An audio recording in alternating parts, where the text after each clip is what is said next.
നമസ്കാരം. മലയാളി വാർത്ത ഇൻസൈഡിലേക്ക് സ്വാഗതം. CPM നയപരിപാടികൾ ആസൂത്രണം ചെയ്ത് നടപ്പാക്കിക്കൊണ്ടിരുന്ന ചീഫ് സെക്രട്ടറി ജയതിലകിനെ വിശ്വസിച്ച മുഖ്യമന്ത്രി VD സതീശന് വീണ്ടും അബദ്ധം പിണഞ്ഞിരിക്കുകയാണ്. കേരളത്തിൽ വീര്യം കുറഞ്ഞ മദ്യം വിൽക്കാനുള്ള കഴിഞ്ഞ ഇടതുമുന്നണി സർക്കാരിന്റെ നയപരിപാടിയാണ് ചീഫ് സെക്രട്ടറിയും നികുതി വകുപ്പിലെ ഉദ്യോഗസ്ഥരും ചേർന്ന VD സതീശന്റെ ആദ്യ ബജറ്റിൽ എഴുതി ചേർത്തത്. ഇത് മുഖ്യമന്ത്രിയും എക്സൈസ് മന്ത്രി M ലിജുവും തമ്മിലുള്ള അഭിപ്രായ ഭിന്നതയിൽ എത്തിച്ചേർന്നിട്ടുണ്ട്. മുഖ്യമന്ത്രി ഇത് സംബന്ധിച്ച് പ്രതികരിച്ചില്ലെങ്കിലും മന്ത്രി ലിജു മുഖ്യമന്ത്രിക്കെതിരെ പരസ്യമായി രംഗത്തെത്തി. സർക്കാരിന്റെ പ്രധാന കസേരകളിൽ ഇരിക്കുന്നത് ഇടതുപക്ഷ അനുഭാവികളായ ഉദ്യോഗസ്ഥരാണ്. ഇവരാണ് മുഖ്യമന്ത്രി സതീശനെ പറ്റിക്കുന്നത്. ബജറ്റിൽ വീര്യം കുറഞ്ഞ മദ്യം മുഖ്യമന്ത്രി പ്രഖ്യാപിച്ചപ്പോൾ വീര്യം കുറഞ്ഞ മദ്യം വേണോ വേണ്ടയോ എന്നതിൽ നയപരമായ തീരുമാനം എടുത്തിട്ടില്ലെന്ന് എക്സൈസ് മന്ത്രി M ലിജു പറഞ്ഞു. 0.5% മുതൽ 20% വരെ വീര്യമുള്ള മദ്യത്തെ വീര്യം കുറഞ്ഞ മദ്യമായി ക്ലാസിഫൈ ചെയ്തത് ഇടതുപക്ഷ സർക്കാരാണ്. അതിനുശേഷം 2025 നടത്തിയ മറ്റൊരു ഭേദഗതിയിലൂടെ കേരളത്തിൽ ഈ ഹോർട്ടി വൈൻ പഴവർഗ്ഗങ്ങളിൽ നിന്നുള്ള മദ്യം ഉൽപ്പാദിപ്പിക്കാനും LDF സർക്കാർ തീരുമാനിച്ചിരുന്നുവെന്ന് മന്ത്രി ലിജു ചൂണ്ടിക്കാട്ടി. അതിന്റെ വീര്യം 20 മുതൽ 30% വരെയാണ്. അത്തരത്തിൽ മദ്യം ഉൽപ്പാദിപ്പിക്കാനുള്ള ഈ ഡിസ്റ്റിലറികൾക്ക് അനുമതി നൽകാനുള്ള തീരുമാനമെടുത്തെന്നും LDF സർക്കാരാണ്. അത്തരത്തിൽ കേരളത്തിൽ വീര്യം കുറഞ്ഞ മദ്യം എന്ന ആശയം കൊണ്ടുവന്ന് അതിനെ നടപ്പിൽ വരുത്തിയ LDF ഇപ്പോൾ അതിനെ കുറ്റപ്പെടുത്തുന്നതിന് പിന്നിലെ സാങ്കേതിക എന്താണ് എന്ന് മന്ത്രി ലിജു ചോദിച്ചു. കേരളത്തിലെ UDF സർക്കാരിലെ എക്സൈസ് വകുപ്പ് പ്രത്യേക തീരുമാനം ഒന്നും എടുത്തിട്ടില്ല. നിലവിൽ ധനകാര്യ വകുപ്പിലെ GST വകുപ്പ് സെയിൽസ് ടാക്സ് സംബന്ധിച്ച് നിലവിലുണ്ടായിരുന്നതിൽ നിന്നും ഒരു റേറ്റ് ഫിക്സ് ചെയ്തിട്ടുണ്ട്. അതല്ലാതെ മറ്റൊരു തീരുമാനവും സർക്കാർ എടുത്തിട്ടില്ല. എക്സൈസ് വകുപ്പ് ഈ വിഷയത്തിൽ നയപരമായ ഒരു തീരുമാനവും പ്രഖ്യാപിച്ചിട്ടുമില്ല. മന്ത്രി M ലിജു വ്യക്തമാക്കി. ഇതിൽ നികുതി വകുപ്പിന്റെ മന്ത്രി മുഖ്യമന്ത്രിയാണ്. അബ്കാരി നിയമം അനുസരിച്ച് നിയമസഭാ സമ്മേളനത്തിന് ശേഷം കാര്യമായ ചർച്ച നടത്താനാണ് തീരുമാനിച്ചിട്ടുള്ളത്. പാർട്ടിയും മുന്നണിയും വിവിധ സംഘടനകൾ, വ്യക്തികൾ, മദ്യവിരുദ്ധ സമിതികൾ ഉൾപ്പെടെ ബന്ധപ്പെട്ട എല്ലാവരുമായി ചർച്ച നടത്തും. എല്ലാവരുടെയും അഭിപ്രായങ്ങൾ തേടിയ ശേഷം കേരളത്തെ മുന്നോട്ട് കൊണ്ടുപോകാൻ സാധിക്കുന്ന തരത്തിലുള്ള മദ്യനയമാകും കേരളത്തിലെ UDF സർക്കാർ പ്രഖ്യാപിക്കുക. ഇപ്പോഴുള്ളത് നികുതിയുമായി ബന്ധപ്പെട്ട തീരുമാനമാണെന്നും മന്ത്രി ലിജു പറഞ്ഞു.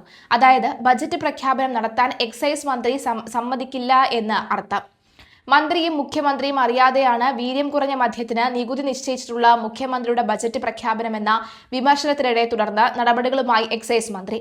വിൽപ്പനയ്ക്കായി മദ്യനിർമ്മാണ കമ്പനികൾ താൽപര്യമറിയിച്ചാൽ എക്സൈസ് വകുപ്പിന് ഇങ്ങനെയൊരു തീരുമാനമല്ലെന്ന് അറിയിക്കും. എക്സൈസ് കമ്മീഷണറോട് ജില്ലകളുടെ ചുമതലയുള്ള ഡെപ്യൂട്ടി കമ്മീഷണർക്ക് കൃത്യമായ നിർദ്ദേശം നൽകാൻ മന്ത്രി ആവശ്യപ്പെട്ടിട്ടുണ്ട്.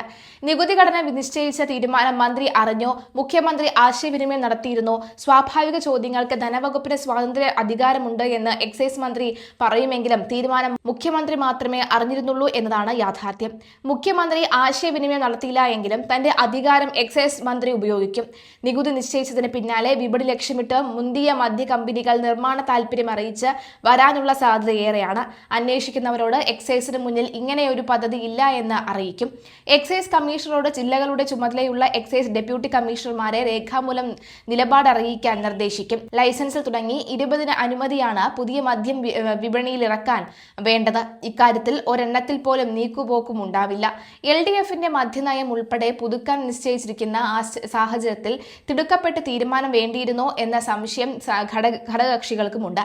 വീര്യം കുറഞ്ഞ മദ്യനിർമ്മാണത്തിന്റെ വാതിൽ തുറന്ന മുൻ LDF സർക്കാരാണെങ്കിലും കർണാടക ലോബിയുടെ സമ്മർദ്ദം, മദ്യനിർമ്മാതാക്കളുടെ പ്രേരണ, അങ്ങനെ തീരുമാനമെടുക്കുന്നതിന് മുഖ്യമന്ത്രിക്ക് നിറയെ കാരണങ്ങളുണ്ടെന്നാണ് പ്രതിപക്ഷത്തിന്റെ വിമർശനം. UDF സർക്കാരിന്റെ ആദ്യ ബജറ്റിൽ വീര്യം കുറഞ്ഞ മദ്യത്തിന്റെ വിൽപ്പന നികുതി കുത്തനെ കുറച്ച മുഖ്യമന്ത്രി VD സതീശന്റെ പ്രഖ്യാപനത്തിന് പിന്നാലെ ഭരണപക്ഷത്ത് ആഭ്യന്തര തർക്കവും ഭിന്നതയും പുകയുന്നു. മുഖ്യമന്ത്രിയും ധനവകുപ്പും തങ്ങളോട് യാതൊരുവിധ ആലോചനയും നടത്താതെയാണ് ഇത്തരം ഒരു നികുതി ഘടന പ്രഖ്യാപിച്ചതെന്ന അതൃപ്തിയിലാണ് എക്സൈസ് വകുപ്പ്.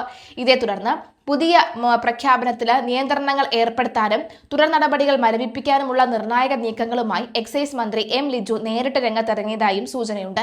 എന്നാൽ ഈ തീരുമാനത്തിന് പിന്നാലെ പ്രതിപക്ഷ രാഷ്ട്രീയം കടന്നാക്രമണം ശക്തമാക്കിയതോടെ തിരിച്ചടിയുമായി എക്സൈസ് മന്ത്രി M ലിജുവും രംഗത്തെത്തി. 2023 മുൻ LDF സർക്കാരാണ് വീര്യം കുറഞ്ഞ മദ്യത്തിന്റെ കൃത്യമായ നിർവചനം അബ്കാരി ചട്ടങ്ങളിൽ ആദ്യമായി ഉൾപ്പെടുത്തിയത് എന്ന് മന്ത്രി ചൂണ്ടിക്കാട്ടി. അന്നത്തെ LDF സർക്കാർ തന്നെയാണ് ഇതിനുള്ള വാതിൽ തുറന്നിട്ടത്. ബജറ്റിൽ കേവലം ഒരു നികുതി ഘടന നിശ്ചയിച്ചതിന് പുതിയ മദ്യം വിപണിയിൽ വൻതോതിൽ വിൽക്കാനുള്ള അന്തിമ തീരുമാനമായി ആരും വ്യാഖ്യാനിക്കേണ്ടതില്ല എന്നും ലിജു വ്യക്തമാക്കി. മദ്യം വിപണിയിൽ ഇറക്കണമെങ്കിൽ അതിന് പ്രത്യേക നയ തീരുമാനങ്ങൾ ആവശ്യമാണെന്നും അതിനുള്ള നടപടികൾ എക്സൈസ് വകുപ്പ് സ്വീകരിച്ചിട്ടില്ലെന്നും അദ്ദേഹം ഓർമ്മിപ്പിച്ചു. പുതിയ മദ്യ വിപണിയിൽ ഇറക്കണമെങ്കിലും ലൈസൻസിൽ തുടങ്ങി 20ഓളം വിവിധ വകുപ്പുകളുടെ കർശനമായ അനുമതികൾ ആവശ്യമാണ്.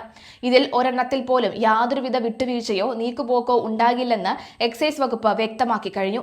LDFന്റെ മദ്യനയം ഉൾപ്പെടെ വിപുലമായി പുതുക്കാൻ നിശ്ചയിച്ചിരിക്കുന്ന സാഹചര്യത്തിൽ പുതിയ UDF സർക്കാർ എന്തിനാണ് ഇത്ര തിടുക്കപ്പെട്ട് മദ്യ കമ്പനികൾക്ക് അനുകൂലമായി ഇളവുകൾ നൽകിയതെന്ന സംശയം മുന്നണിയിലെ മറ്റ് ഘടകകക്ഷികൾക്കും ഉണ്ട്. വീര്യം കുറഞ്ഞ മദ്യത്തിന്റെ നികുതി 2027% നിന്നും 120%, 175%, കുറച്ച മുഖ്യമന്ത്രിയുടെ പ്രഖ്യാപനം വലിയ അഴിമതിയാണ് എന്ന് ചൂണ്ടിക്കാട്ടി പ്രതിപക്ഷ നേതാവ് പിണറായി വിജയനും CPM സംസ്ഥാന സെക്രട്ടറി MV ഗോവിന്ദനും രംഗത്തെത്തി. കൃത്യം 2 വർഷം മുൻപ് പ്രതിപക്ഷത്തിരിക്കെ LDF സർക്കാർ കർഷകരെ സഹായിക്കാൻ പഴവർഗ്ഗങ്ങളിൽ നിന്ന് വീര്യം കുറഞ്ഞ മദ്യം ഉണ്ടാക്കാൻ ശ്രമിച്ചപ്പോൾ അതിനെതിരെ അഴിമതി ആരോപണം ഉന്നയിച്ച വ്യക്തിയാണ് ഇന്നത്തെ മുഖ്യമന്ത്രി VD സതീശൻ എന്ന് പ്രതിപക്ഷവും ഓർമ്മിപ്പിച്ചു. വൻകിട ഡിസ്റ്റിലറികൾക്കും മദ്യ ലോബികൾക്കും കോടിക്കണക്കിന് രൂപ എത്തിക്കാനുള്ള പരിപാടിയാണിതെന്ന് അന്ന് വാദിച്ച സതീശൻ ഇന്ന് കസേര മാറിയപ്പോൾ മദ്യ കമ്പനികളുടെ വ്യാവസായിക താൽപര്യങ്ങൾക്ക് വേണ്ടി നിലപാട് വിഴുങ്ങിയെന്ന് മുൻ എക്സൈസ് മന്ത്രി MB രാജേഷ് കുറ്റപ്പെടുത്തി. ഈ നികുതി ഇളവിലൂടെ സംസ്ഥാന ബജറ്റിന് പ്രതിവർഷം 600 കോടി രൂപയുടെ നഷ്ടമുണ്ടാകുമെന്നും അദ്ദേഹം ആരോപിച്ചു. UDF എന്നാൽ യൂട്ടേൺ ഡെമോക്രാറ്റിക് ഫ്രണ്ട് ആണെന്നാണ് പ്രതിപക്ഷത്തിന്റെ പരിഹാസം. രാഷ്ട്രീയ നേട്ടങ്ങൾക്കായി വാക്കിന് വില കൽപ്പിക്കാതെ മലക്കം മറിയുന്ന മുഖ്യമന്ത്രിയുടെ ഈ ഇരട്ടത്താപ്പ് കേരളത്തിലെ ജനങ്ങൾ തിരിച്ചറിയുമെന്നും പ്രതിപക്ഷം മുന്നറിയിപ്പ് നൽകി കഴിഞ്ഞു.